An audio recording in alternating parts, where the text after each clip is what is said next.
Kasih karunia dan damai sejahtera dari Tuhan Allah Bapa kita, dan dari anak Tuhan Yesus Kristus menyertai kamu sampai selama-lamanya. Amin. Selamat pagi Bapak Ibu Saudaraku yang terkasih, selamat berakhir pekan. Biarlah semua aktivitas yang kita lakukan dipandu firman Tuhan, agar semuanya boleh kita persembahkan untuk kemuliaan Tuhan.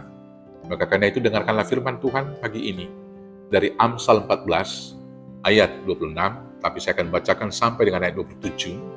Demikian firman Tuhan. Dalam takut akan Tuhan ada ketentraman yang besar, bahkan ada perlindungan bagi anak-anaknya. Takut akan Tuhan adalah sumber kehidupan, sehingga orang terhindar dari jerat maut. Demikianlah firman Tuhan. Bapak, Ibu, saudara-saudaraku yang terkasih dalam Yesus Kristus, dalam kamus besar bahasa Indonesia atau KBBI, kata tentram diartikan dengan kata aman, damai, tenang, atau tidak ada kekacauan. Semua manusia tentu mendambakan ketentraman tersebut dan berusaha untuk mendapatkannya. Rasa tentram dalam anggapan banyak orang dapat diperoleh dengan harta dan kekuasaan. Hal tersebut tidak sepenuhnya benar, karena harta dan kekuasaan tidak dapat menjamin hati yang tentram. Sejarah kehidupan telah membuktikan bahwa orang yang paling banyak khawatir dan ketakutan adalah orang kaya. Karena di mana hartanya, disitulah jiwanya berada. Orang kaya selalu takut dengan pencuri, takut terjadi krisis ekonomi, khawatir akan rugi, dan lain sebagainya. Demikian juga dengan orang yang berkuasa, hatinya selalu gelisah dan diliputi oleh ketakutan. Dia takut akan digulingkan oleh orang-orang lawan-lawan politiknya. Dia curiga dan ketakutan melihat semua orang, walau 24 jam, ada pengawalan yang melekat kepadanya. Bapak, Ibu, Saudaraku yang terkasih, dalam perikop bacaan hari ini, Raja Salomo mengajarkan kepada kita bahwa ketentraman itu hanya dapat kita temukan di dalam takut akan Tuhan. Raja Salomo berkata di dalam Amsal 14 ayat 26-27, demikian.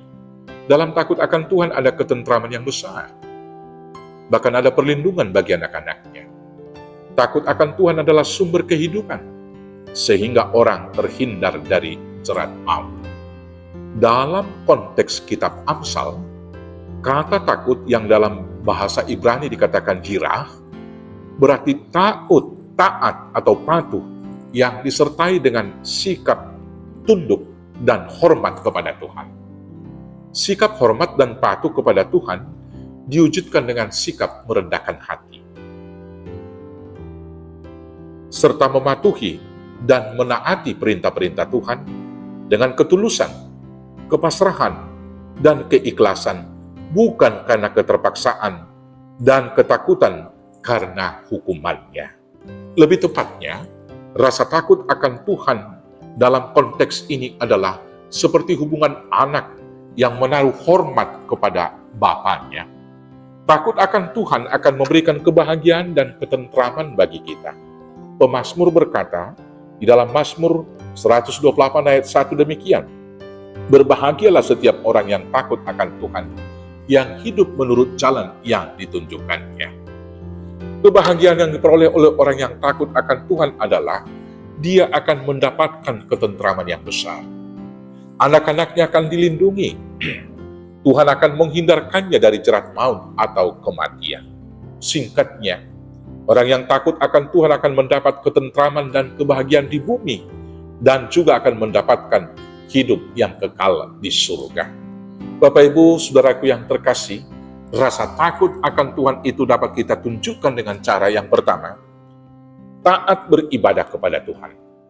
Takut akan Tuhan dimulai dengan ketaatan kita dalam beribadah kepadanya. Di dalam 1 Samuel 12 ayat 24 dikatakan, hanya takutlah akan Tuhan, dan setialah beribadah kepadanya dengan segenap hatimu. Sebab ketahuilah betapa besarnya hal-hal yang dilakukannya di antara kamu. Kemudian, Rasa takut akan Tuhan itu dapat kita tunjukkan dengan cara yang kedua, yaitu taat melakukan firman Tuhan. Ketaatan beribadah harus terwujud dengan melakukan firman-Nya.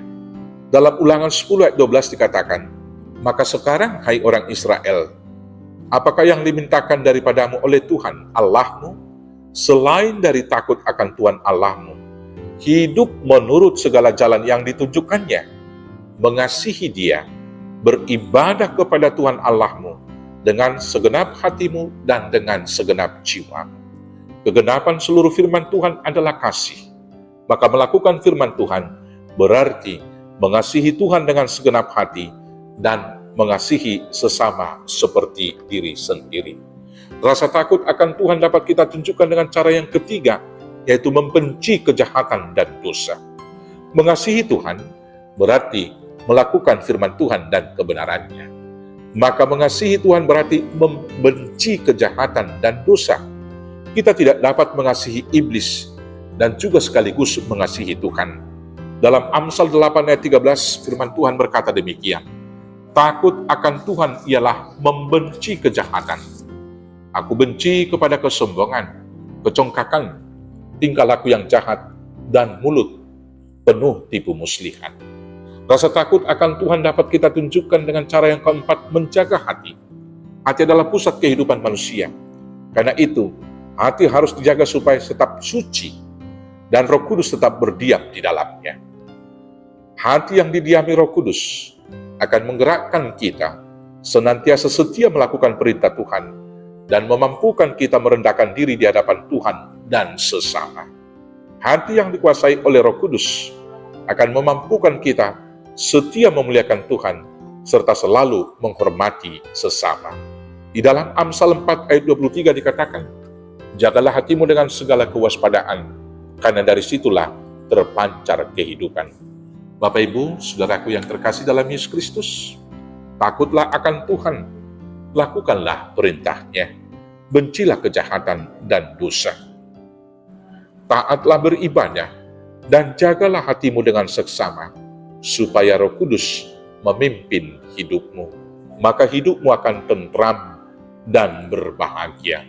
Tuhan Yesus memberkati. Amin. Kita bersatu di dalam doa.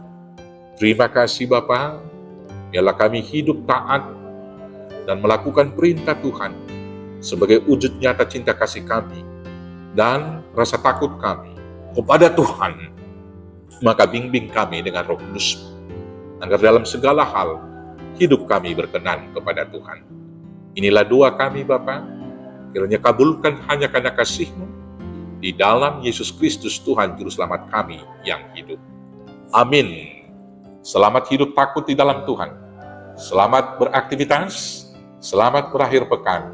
Tuhan Yesus memberkati. Horas, horas, horas.